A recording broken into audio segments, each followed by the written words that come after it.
Hi everyone, I'm State Representative Chris Corry, proudly serving Yakima and Klickitat counties.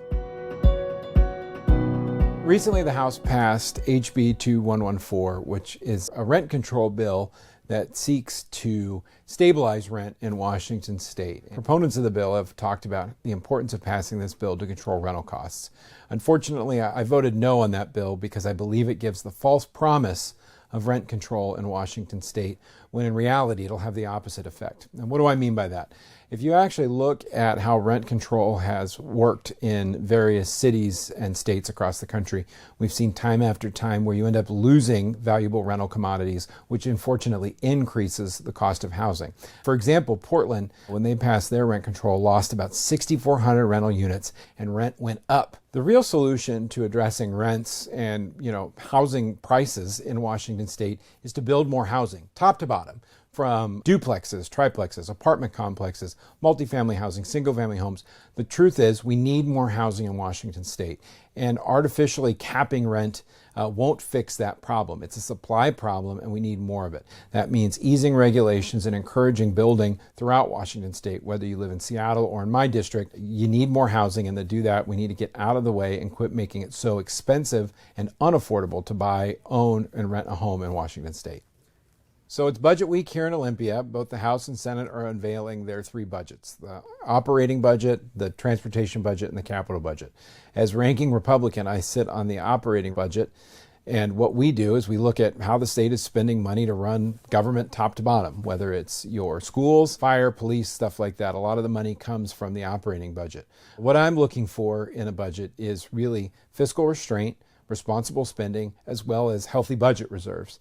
The budget we've seen so far slowly dwindles down our remaining savings to, at a 4-year outlook, where we're saving less than 5% of our state's budget. That's really concerning for me, as if we do end up going into a recession, I want to avoid having to make drastic cuts to basic services that people are relying on in Washington state.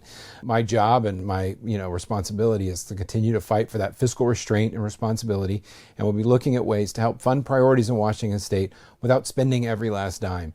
People in my district, myself, my family included, we live on a budget. We know we can't spend more than we make, and we want to make sure that the state is doing that as well, while also continuing to build savings so that in the event of another recession, we can avoid those drastic cuts that hurt everybody across the state. So I want to end on some exciting news. We're going to hear some of the initiatives that have been brought to the legislature. 3 of the 6 initiatives are going to be getting a hearing. Those are the ban on a state income tax, the Parental Bill of Rights, and police pursuits. All very important. I'm very excited to get to hear from the proponents of those initiatives and why they think they should be supported here in the legislature, and if not, what the people will get to decide in November. Unfortunately, 3 of the initiatives are missing from those public hearings. They're the ban on the capital gains tax, making Washington's long-term care tax optional, as well as repealing the gas tax or the Climate Commitment Act tax. Those are ones that are impacting Washingtonians more than any other, whether you're at the gas pump or at the grocery store, or even looking at your paycheck. Those have had real impacts on jobs in Washington state. Those won't be getting a hearing, and I'm disappointed in that because I think people need to hear why those programs should potentially go. Fortunately, if we don't act here in Olympia, the voters will get to decide in November, and I think from what we've seen, those are very unpopular, and people are looking for ways to save money and not spend more money on a variety of random government programs that those 3 initiatives currently fund.